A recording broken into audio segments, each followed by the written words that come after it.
Halo cuy, balik lagi sama Mimin di channel Manhwaku. By the way, terima kasih buat kalian semua yang sudah support channel Mimin dari awal sampai sekarang. Semoga kalian semua diberikan kesehatan selalu dan dipermudah segala urusannya. Amin. Nah, sekarang Mimin bakalan bahas alur manhwa yang berjudul Be the Actor atau bahasa Indonesianya To Be Actor. Menjadi aktor ya. Kita langsung aja cuy ke alur ceritanya. Part kali ini diawali teriakan asisten sutradara bahwa siaga telah selesai pun terdengar. Semua orang menelan ludah dengan gugup dan menuju ke lokasi syuting. Adegan nomor 1, pengakuan pendeta. Dengan suara clapboard, semua mata di lokasi syuting terfokus.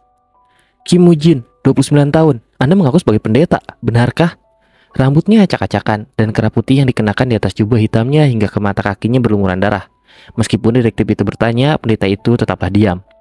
Detektif itu memukul meja baja dengan tinjunya karena frustasi. Jawab aku. Kau pikir aku di sini untuk bersenang-senang? Jumlah mereka ada 6. Jumlah korban yang diduga telah kau bunuh. Bagaimana kau bisa melakukan kejahatan seperti itu dan masih menyebut dirimu seorang pendeta? Seorang pendeta lain memasuki ruang interogasi. Dia adalah seorang pendeta tua. Wajah dan rambut yang putih ditutupi bintik-bintik penuaan.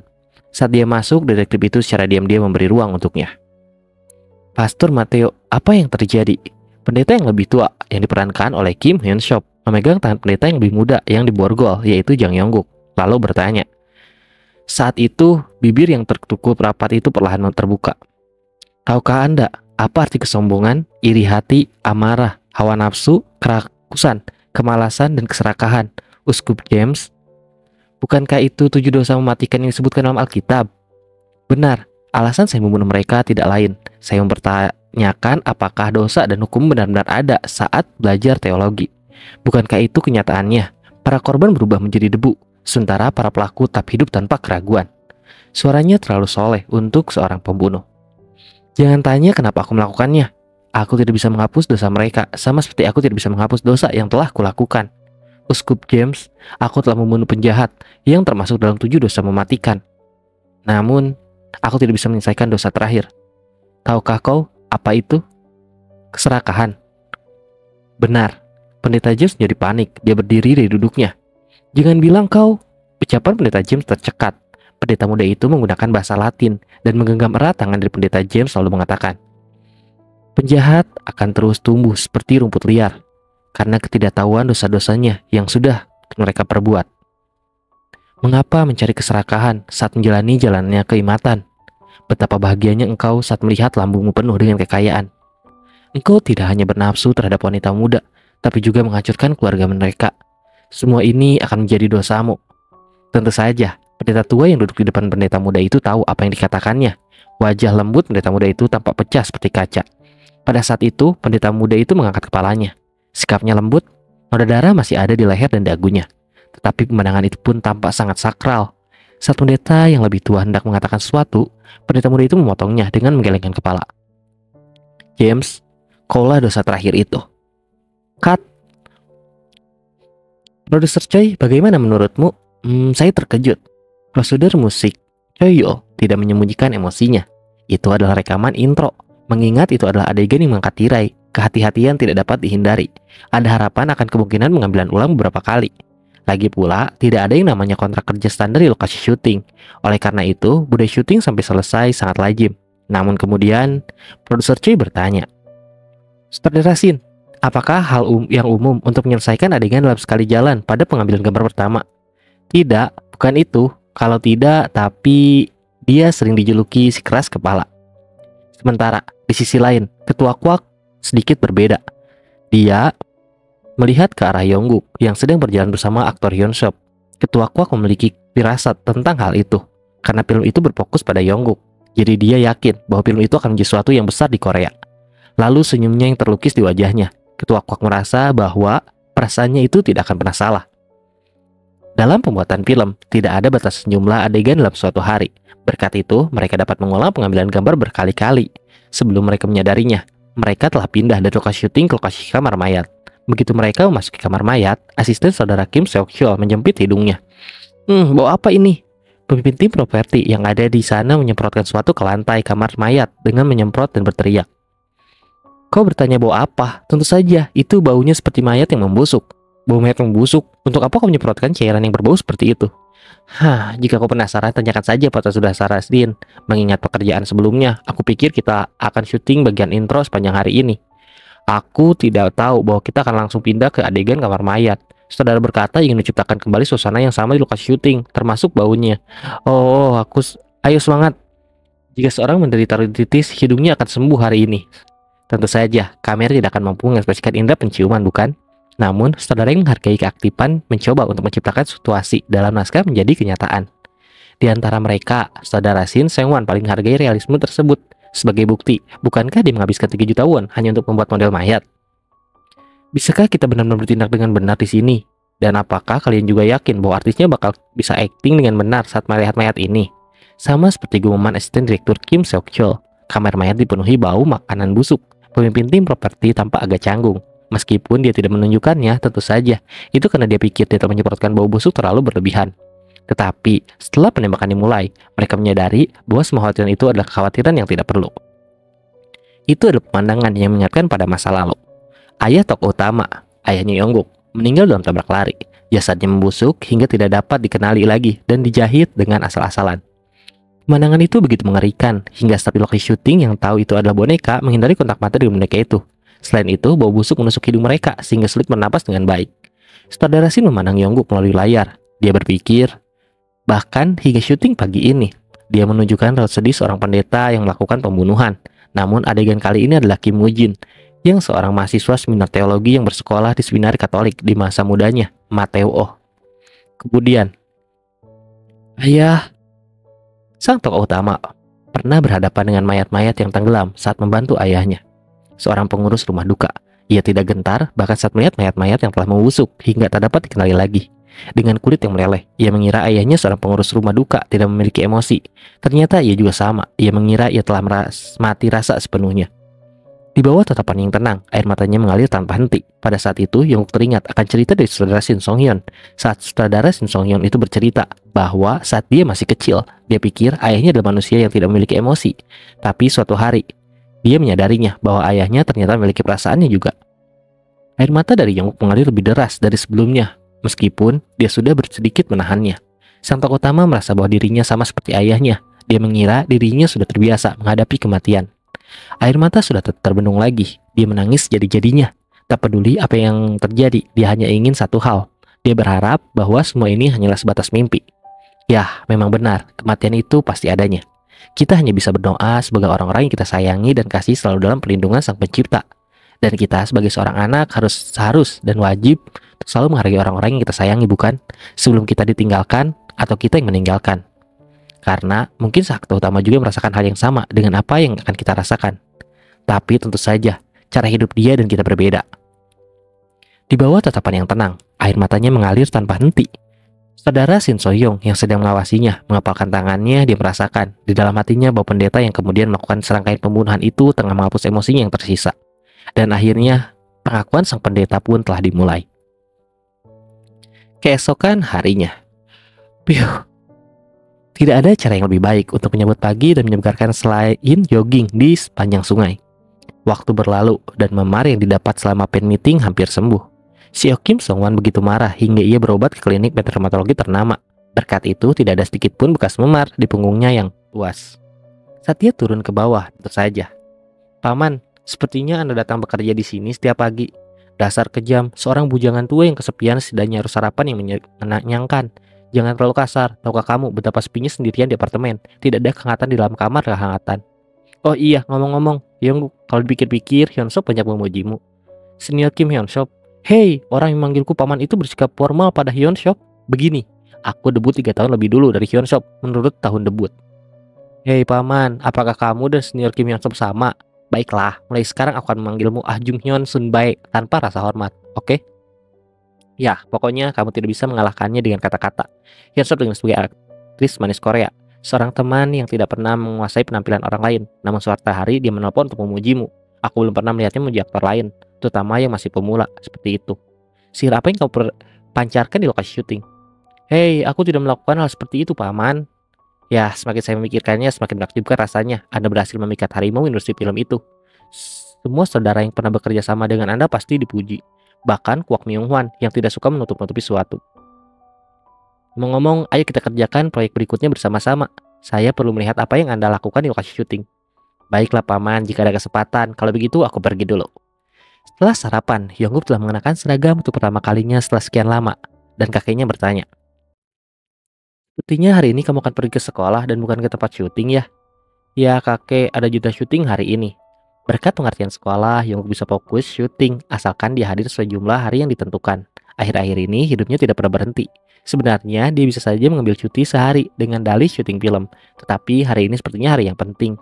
Seakan baca pikiran Yongguk, paman di sampingnya mengikuti Yongguk lalu mengutarakan rasa ingin tahunya.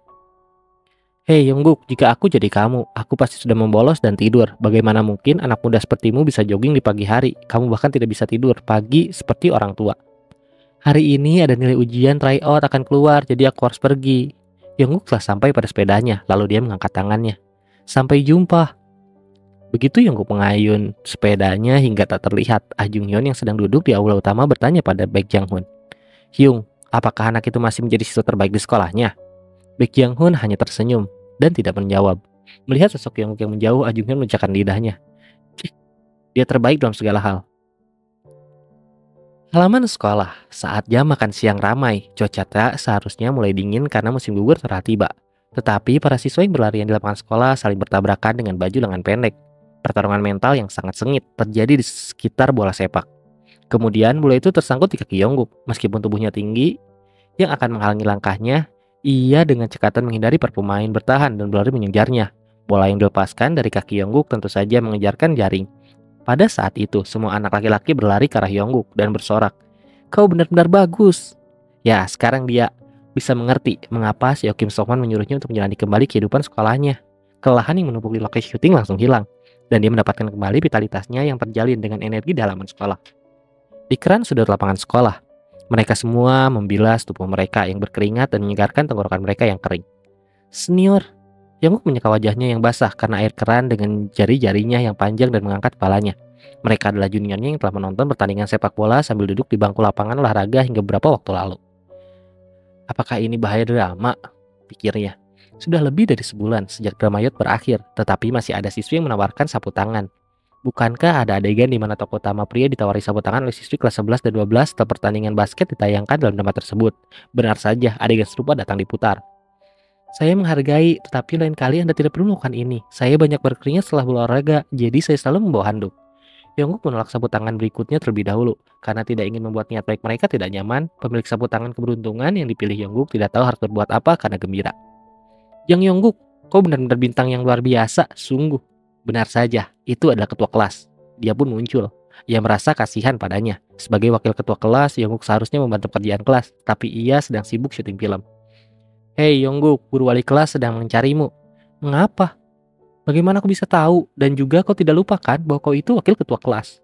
Bagaimanapun rasa kesal itu masih ada. Raut wajah ketua kelas saat meninggalkan keran air dan menaiki tangga tampak agak kesal. Handuk ungu tergantung di tangan yang disandarkannya.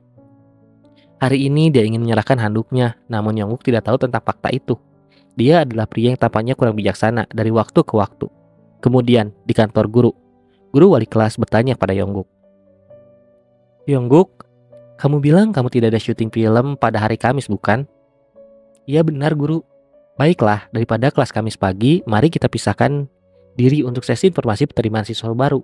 Biasanya kita harus memilih satu orang dari setiap kelas.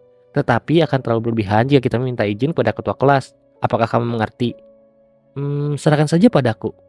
Ya, Yongguk tidak merasa tidak senang. Mungkin dia telah menerima sejumlah tunjangan untuk syuting film. Dia khawatir tidak dapat menjalankan perannya dengan baik sebagai wakil ketua kelas. Tetapi dia merasa lega karena dapat membantu dengan cara itu. Kemudian, guru wali kelas yang mengenakan hanbok modern membuat ekspresi serius dan melihat sekeliling. Baru setelah dia tidak merasakan tatapan yang mengawasinya dari kantor guru, dia akhirnya menghela napas. Seorang pria yang bahkan tidak datang ke sekolah secara teratur. Dia benar-benar hebat. Maksudku, dia bahkan tidak punya waktu untuk les privat karena syuting film. Yongguk, katakan padaku dengan jujur, apakah kamu seorang jenius? Kamu adalah orang pertama yang kulihat dalam 30 tahun mengajar yang sangat fokus dan belajar dengan baik. Apa yang dia bicarakan? Pikir Yongguk. Guru, apa yang Anda bicarakan tiba-tiba? Peringkat ujian tryout sudah keluar. Meskipun belum diumumkan, tapi kamu, Yongguk, masuk dalam 100 teratas nasional. 100 teratas. Hei, apa maksudmu dengan reaksi itu? Kamu tidak senang? Itu 100 teratas di seluruh negeri, 100 teratas.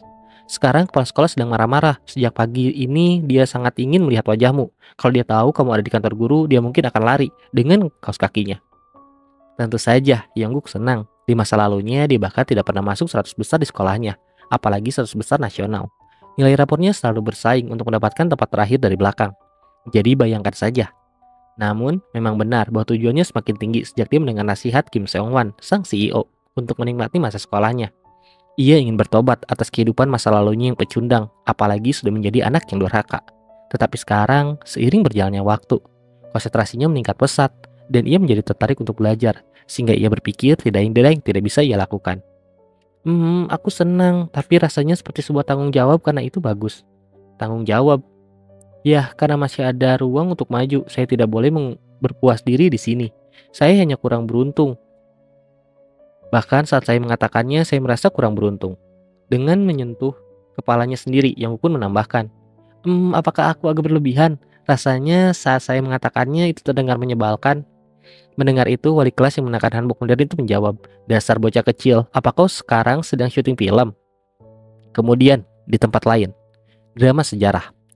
Jika Anda harus memilih tempat paling berbahaya di antara lokasi syuting drama. Ya, tidak diragukan lagi itu adalah drama sejarah. Kostum dibuat mengikuti catatan sejarah. Jadi dalam kasus pria, bukan hanya kostum baju besi yang berat, tetapi mereka sering mengalami masalah kulit di sekitar mulut karena janggut palsu yang menempel. Hal yang sama juga terjadi pada aktor wanita. Di tengah semua itu, seorang aktor cilik dahulu, yaitu Yeonsu, yang mengenakan hanbok yang menawan, memberikan penampilan yang penuh semangat. Ia memainkan peran sebagai istri muda putra mahkota, dan bahkan dalam cara berjalannya, gerakan tangan, dan nada bicaranya terlihat keanggunan. Setelah PD mengakhiri syuting, di ruang tunggu, manajer itu terlihat lesu. Kekeras-kepalaan aktor cilik yang ditugaskannya tidak kalah dengan aktor dewasa. Tidak apa-apa untuk menonton akting orang-orang yang tersisa setelah syuting selesai. Tapi tidak perlu belajar di ruang tunggu lokasi syuting, bukan? Manajer itu berkata, hari ini kita pulang saja. Kamu selalu tinggal setelah syuting dan CEO-nya membuatku kesulitan. Drama sejarah saja sudah cukup sulit, tetapi dia bilang manajernya bahkan tidak bisa mengatur waktu istirahat aktornya. Manajer Kang, jangan ganggu Yeonsu, biarkan dia melakukan apa-apa yang dia inginkan. Hei, apakah menurutmu aku akan takut jika kamu meniru CEO seperti itu? Tidak hari ini, pulanglah dan istirahat. Saya suka belajar di ruang tunggu. Saat berada di lokasi syuting, saya bisa melihat senior lain berakting, dan belajar pun jadi lebih menyenangkan. Lihat, saya bisa menyelesaikan soal-soal yang tidak bisa saya selesaikan di sini. Ketika Yeonsu membuat ekspresi imut, sang manajer mendesah dalam hati. Dia sangat cantik, tetapi sifat keras kepalanya tidak kalah dari seekor banteng. Tepat saat itu, seorang artis lain yang telah selesai syuting memasuki ruang tunggu. Ketika Yeonsu menyapanya, dia memohon kepada manajer Kang. Manajer, saya perlu menghapus riasan dan wig saya. Pada akhirnya, manajer Kang mundur dengan ekspresi putus asa. Kemudian, Yeonsu melompat dari tempat duduknya dan memeluknya erat. Tidak ada aktor atau staf di lokasi syuting yang tidak bisa menyukai Yeonsu. Dia tidak hanya dewasa untuk usianya, tapi dia juga penuh cinta untuk segalanya. Dia seperti maskot lokasi syuting. Yeonsu, apakah kamu belajar di sini lagi hari ini? Ya, lokasi syuting membantu saya berkonsentrasi. Ditambah lagi, saya bisa mengobrol dengan Anda, yang selalu menyenangkan. Bagaimana akting saya hari ini? Yeonsu, kamu selalu sempurna. Akulah masalahnya, selalu mengacau karena gugup. Melihat ekspresi saudara, rasanya seluruh dunia menjadi gelap. Akan tetapi, teknik yang kamu ajarkan padaku benar-benar manjur. Seperti yang kamu katakan, memejamkan mata, menyeruput air, dan membayangkan 4 musim. Setelah itu aku lulus dalam satu bidikan. Seperti sulap, berkatmu aku selamat hari ini. Itu membantu menyenangkan hasratku sehingga aku bisa melakukannya dengan baik. Siapa yang mengajarimu teknik itu? Wajah Yeonsu menjadi merah saat aktris itu sedang menjelaskannya. Lalu Yeonsu pun menjawab, ya, ada seseorang. Apaan nih rahasia-rahasiaan? Sebenarnya, itu adalah sesuatu yang dipelajarinya 3 tahun lalu saat syuting The Man of a Goose di Busan. Ia begitu gugup hingga sering cegukan dan terus-menerus salah mengucapkan dialog. Seorang aktor cilik yang bekerja dengannya saat itu mengajarkannya teknik-teknik itu. Ia masih menggunakan metode itu setiap kali merasa gugup, dan itu membuatnya lebih tenang dan fokus pada akting. Ngomong-ngomong, apa yang kamu pelajari dengan giat kali ini, matematika dan bahasa Jepang hari ini? Saya tidak bisa hanya menggunakan bahasa Inggris, jadi saya pikir saya sebaiknya belajar bahasa Jepang juga. Siapa tahu drama kami mungkin akan ditayangkan di Jepang juga seperti Yacht. Bagaimana drama sejarah Korea bisa ditayangkan di Jepang? Kalau Yacht sih memang bisa. Apa kamu menonton Yacht Uni? Tanya Yeonsu dengan ceria. Tentu saja, aku melihatnya. Ada pemeran utama pria. Siapa namanya? Jang Yongguk. Dia cukup bagus. Kudengar ada banyak aktris di agensi kami yang menyukainya. Yeonsu sangat terkejut mendengar hal itu, lalu berkata, ada perbedaan usia lebih dari 10 tahun antara Yuni dan dia. Jangan mungkit-mungkitnya. Siapa bilang aku ingin bekerja dengannya? Aku hanya bilang dia keren. Sayang sekali, dia masih di bawah umur dengan wajah yang tampan. Bahkan saudara kami mengatakan hal yang sama. Dia memiliki wajah yang serba bisa, yang cocok untuk drama sejarah, aktor yang cukup menarik. Yeonsu menjadi sedikit muram karena mengapa Yongguk sangat populer banget. Bukan karena dia iri, tapi sepertinya dia cembokur. Tapi Yeonsu, melihatmu belajar dengan giat, apakah tujuanmu adalah masuk Universitas Korea dan bukan sekolah menengah? Tidak, tapi SMA Sahwa. Aku pasti akan masuk ke SMA itu. Biasanya, para siswa yang berdedikasi tinggi dalam studi akan masuk ke Universitas Korea, puncak sistem pendidikan Korea. Namun, apa yang terjadi dengan nama sekolah menengah atas itu? Aktris itu mengira dia salah dengar dan bertanya lagi. Sekolah menengah atas Ehwa? Yah, bagaimanapun dia ada di sana. Tidak diragukan lagi bahwa itu adalah tujuan akhir Yeonsu. Dan Shin pun berpindah ke SMA Sehwa, di mana Yongguk merasa gatal pada telinganya. Dia pun berpikir, apakah ada orang yang sedang membicarakannya?